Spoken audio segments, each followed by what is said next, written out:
BJP. സംസ്ഥാന അധ്യക്ഷൻ രാജീവ് ചന്ദ്രശേഖർ ജ്ഞാനായ കത്തോലിക്ക സഭ അധ്യക്ഷൻ മാർ മാത്യു മൂലക്കാട്ടുമായി കൂടിക്കാഴ്ച നടത്തി. കോട്ടയത്തെ സഭാ ആസ്ഥാനത്ത് ഇന്ന് രാവിലെയായിരുന്നു കൂടിക്കാഴ്ച. ബി.ജെ.പിക്കെതിരെ കഴിഞ്ഞ 30 വർഷമായി നടക്കുന്നത് നുണപ്രചാരണമാണെന്നും ഇത്തരം നുണപ്രചാരണങ്ങൾ മാറ്റാനാണ് നേരിട്ടുള്ള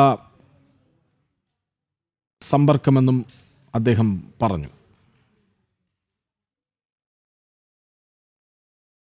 മുമ്പോട്ട് വയ്ക്കുന്നത് ഞങ്ങളെല്ലാവരും പ്രവർത്തിക്കുന്നത്, അധ്വാനിക്കുന്നത് ഇവിടെ മാറ്റം കൊണ്ടുവരണം, ഒരു പുതിയ ഭരണത്തിൻ്റെ ഒരു രീതി കൊണ്ടുവരണം, ഒരു വികസിത കേരളം എന്ന കാഴ്ചപ്പാട് ജനങ്ങളുടെ അടുത്ത് എത്തിപ്പിക്കണം. ആ ഒരു വികസന സന്ദേശം ഞങ്ങളാണ് വീട് കയറിയിട്ട് എല്ലാവരോടും പറഞ്ഞത്. അത് വലിയ ആൾക്കാരും ചെറിയ ആൾക്കാരും സാധാരണക്കാരുടെ വീട്ടിൽ കയറിയിട്ട് അത് പറയുന്നു.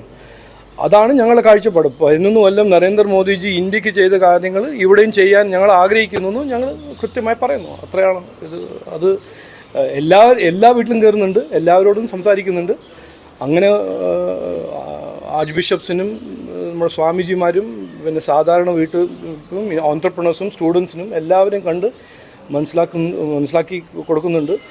ബി.ജെ.പിൻ്റെ കാഴ്ചപ്പാട് എന്താണ്, ഞങ്ങൾ എന്താണ് ആഗ്രഹിക്കുന്നത്, എന്തിനു വേണ്ടിയിട്ടാണ് ഞങ്ങൾ പ്രവർത്തിക്കുന്നത്, അത് കൃത്യമായി ഞങ്ങൾ എക്സ്പ്ലെയിൻ ചെയ്യുന്നു. ഞങ്ങളെക്കുറിച്ച് ഇവിടെ പ്രചരണം ചെയ്യുന്ന 30 കൊല്ലമായിട്ട് പ്രചരണം ചെയ്യുന്ന കാര്യങ്ങളെ എല്ലാം നുണയാണെന്ന് കൃത്യമായി പറയാം.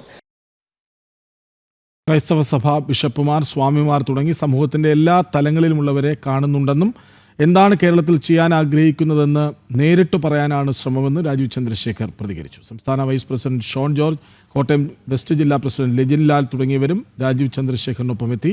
ബിഷപ്പും ഒന്നിച്ച് പ്രഭാത ഭക്ഷണം കഴിച്ച ശേഷമാണ് രാജീവ് ചന്ദ്രശേഖർ മടങ്ങിയത്.